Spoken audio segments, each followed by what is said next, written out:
Estamos en épocas de cambios, un espacio-tiempo que se encuentra varado entre las prácticas arraigadas y establecidas por el pasado, constantemente chocando contra el disruptivo y diferente futuro que se aproxima. Actualmente nos localizamos en un momento donde está forjándose un rumbo que encaminará en el desarrollo de los próximos años. Por eso muchos de nosotros estamos agobiados de tantos cambios que se están dando en nuestra vida, en las ideologías, en la sociedad, en las industrias y por supuesto en el entretenimiento, más específicamente y el que nos interesa, en el cine. Para bien o para mal, la cultura, las prácticas, la manera de producir y exhibir películas van a cambiar durante los siguientes años. Pero esto no es novedad. No es la primera vez que vemos algo así en la historia del entretenimiento audiovisual. Una de las transformaciones más significativas fue que las salas de cine dejaron de estar en las calles para conglomerarse o establecerse en centros comerciales. Esto hizo que la oferta y demanda para ver películas cambiara radicalmente, sobre todo para ciudadanos que residen en pueblos pequeños, en donde antes podían apreciar un filme en su cine local, pero ahora deben ir a un centro comercial que probablemente se encuentra en las afueras de su pueblo. Y no solo eso, al estar establecido en un centro comercial, los precios se vieron exageradamente alterados, en donde antes con máximo 30 pesos veías una película y ahora mínimo 100 pesos necesitas para hacerlo. La primer gran permuta en la industria fue la capitalización de la cultura cinematográfica, trayendo como consecuencia la inmensa piratería que circulaba por esos tiempos con las obras que se estrenaban en las salas de cine. Pero ahora con el intento de erradicación de la piratería que, aunque no ha funcionado del todo, principalmente porque existen grandes alternativas digitales, sí se ha visto afectada esta práctica. No obstante, la piratería no es un factor a considerar cuando nos damos cuenta que estamos nuevamente en otro punto indispensable que regirá el rumbo de la cultura cinematográfica, tal como lo hizo la acción de capitalizar el cine.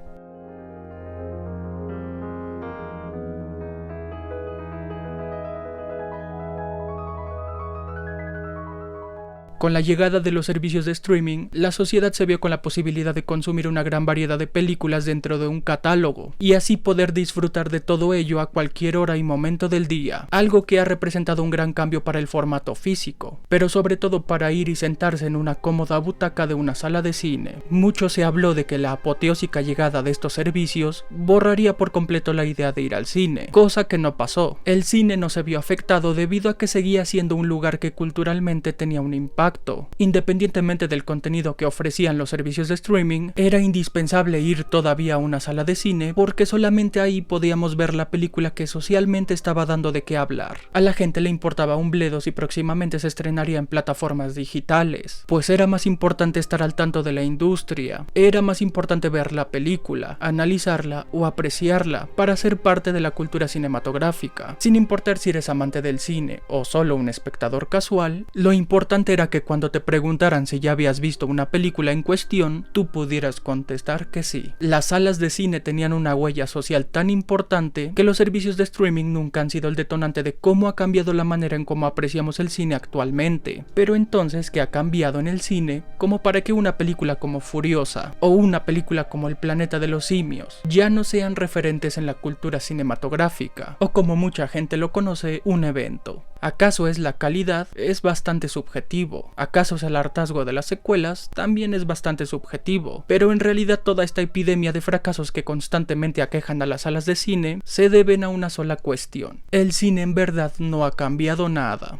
La apreciación contemporánea de ir al cine es que uno debe ir a desconectar el cerebro, a dejarse llevar, e incluso ser una excusa para comer palomitas, nachos y refresco antes que degustar de una buena obra. Y esto no es diferente a la funcionalidad que el cine siempre ha tenido, ser un lugar para hacer todo eso. Pero antes ir al cine te aseguraba ser parte de la cultura cinematográfica de la época, ahora ya no, porque el cine se estancó en intentar crear eventos y películas que formen a la cultura, solo que para su despistada clarividencia ya no son los únicos. Los servicios de streaming básicamente llevaron lo que siempre ha hecho el cine, y no solo eso, ahora lo hacen por medio de sus propias producciones de obras para la exclusividad de exhibición en su plataforma. Por decirlo de cierta manera, al cine le llegó competencia. Estas plataformas no hicieron que el cine cambiara, más bien, el cine se ha negado a cambiar para hacerle frente a estas plataformas. Por eso cada vez las producciones prefieren llegar o ser adquiridas por las plataformas de streaming, porque aquí también existe la posibilidad de crear y ser parte de un impacto cultural tal cual lo hacía antes el cine. Además de que el público prefiere esperar a que se estrenen dichas plataformas antes que ir a una sala de cine. En la actualidad lo que se suele estar en boca de muchos es la nueva película que estrenó Netflix, o la nueva serie de Prime, o el nuevo documental en Max, entre otras plataformas. Que si Apple estrenará la nueva película de Martin Scorsese, que si Paramount adquirió los derechos de Halo para hacer una serie, que si la nueva temporada de The Boys se va a estrenar en Prime, o que en la entrega de los Oscars de 2022, que injustamente se llevó la estatuilla Mejor Película Coda, es una obra 100% original y exclusiva de Apple Original Films, que además compitió con otras dos obras originales y exclusivas de Netflix, El Poder del Perro y No Mires Arriba. Las plataformas de streaming lograron tener el mismo impacto cultural que antes solo podías apreciar en una sala de cine. Es cuestionable la calidad cinematográfica contemporánea, por supuesto, pero es innegable que el problema de los fracasos de los estrenos en la pantalla grande es porque el cine no ha evolucionado. Ya no hay una razón evidente para ir a una sala, y películas como Furiosa de la saga Mad Max son quienes más les han afectado. Aquellas películas que desafortunadamente se han visto opacadas por todo el contenido audiovisual que uno consume, y que lamentablemente han perdido todo impacto cultural por sí mismas. Por supuesto que hay también casos de éxito como el que está teniendo Intensamente 2, gracias a la apreciación positiva que tuvo la cinta, pero sobre todo gracias al impacto cultural que sigue teniendo la primera. La gente no puede esperar a que se estrene en Disney Plus para verla, porque estamos ante un evento que se debe gozar en el cine, pero que no perdurará, pues no tardarán en llegar otras 5 películas en distintas plataformas que sean parte de la cultura, y que ahora podremos disfrutarlas desde la comodidad de nuestra casa, quitándonos las ganas y sin darnos una nueva razón para ir por un buen rato al cine nuevamente.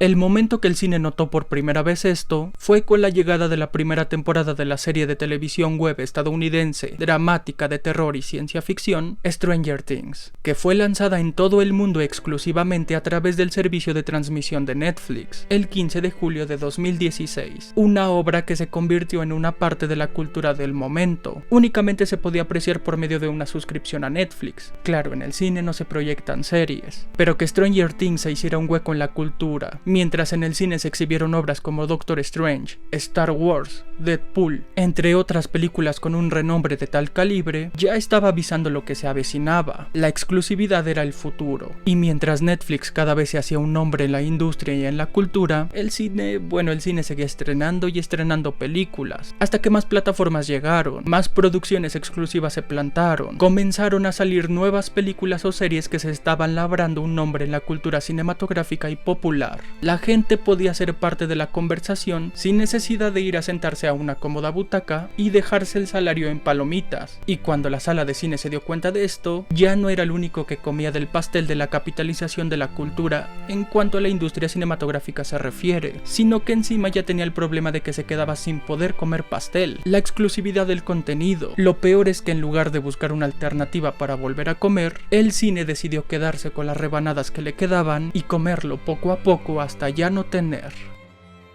El estancamiento del cine es la razón de la epidemia de fracasos que nos aquejan. Incluso las grandes productoras cinematográficas ya ni siquiera tienen respeto por saber que su obra se estrenará en el cine. Por eso el tan bajo nivel que los denominados blockbusters tienen. Y por eso el hecho de que mucha gente prefiere esperarse a que salga en una plataforma de streaming que ir al cine. Porque el cine ya no tiene un propósito, ya no tiene una razón. Y más sabiendo que ya no tiene un impacto cultural, social o incluso mediático, ya que muchos medios también necesitan darle el foco al catálogo con el que cuentan las plataformas, muy pocas películas en verdad aprovechan el potencial de una sala de cine. El último gran ejemplo de esto fue Top Gun Maverick, en donde la prensa recomendaba ir al cine porque solo así podías disfrutar de la grandiosa experiencia audiovisual que la película ofrecía. Bueno, Oppenheimer, pero ese es IMAX. Tal cual pasa en muchos cambios importantes, algunas cosas evolucionan para adaptarse, otras nuevas aparecen y muchas cosas viejas desaparecen. Y el cine desafortunadamente está rumbo a lo último. Claro que son más factores los que han hecho decaer a las salas y a las películas, pero la raíz es la nula innovación de su existencia, y si esto continúa, es inevitable que ir a la sala de cine, al igual que rentar una película en Blockbuster, tarde o temprano desaparecerá. Pero entonces, ¿qué se puede hacer?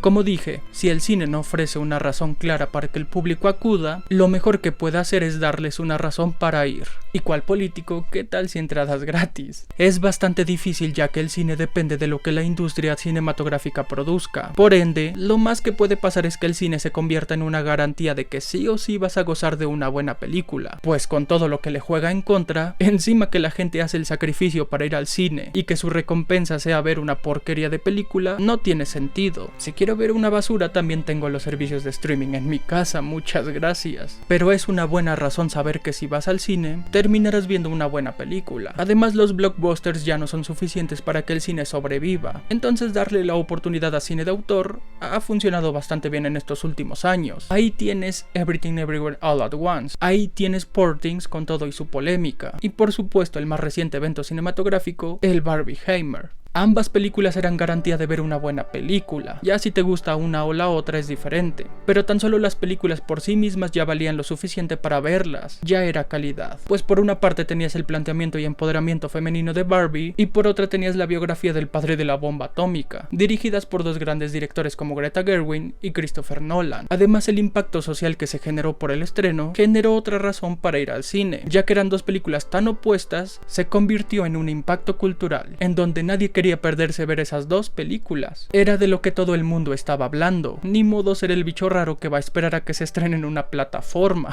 Vamos al cine por eso. El Barbieheimer es el ejemplo de lo que debe aspirar a convertirse el cine, en que no se trate de una cuestión canónica que solo pasa una vez en la vida. No, el Barbieheimer claro que se puede repetir. Es más, estoy seguro que se repetirá, pues la pantalla grande, a pesar de no contar con un propósito existencial o una razón para asistir, sigue siendo importante para capitalizar el cine en otras cuestiones.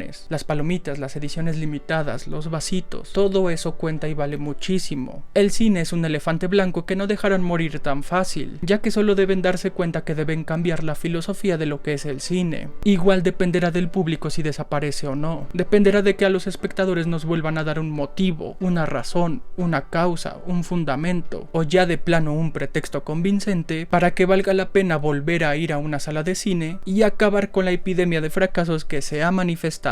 Incluso en buenas películas como Furiosa, que aunque no es una maravilla, está bien. Desgraciadamente el cine sigue estancado y sin una razón de existencia, por lo que la epidemia de fracasos continuará por un buen rato, si no es que en una de esas, el cine comienza a desvanecerse. Nah, mentira, eso tomará tiempo, solo soy dramático. ¿O no?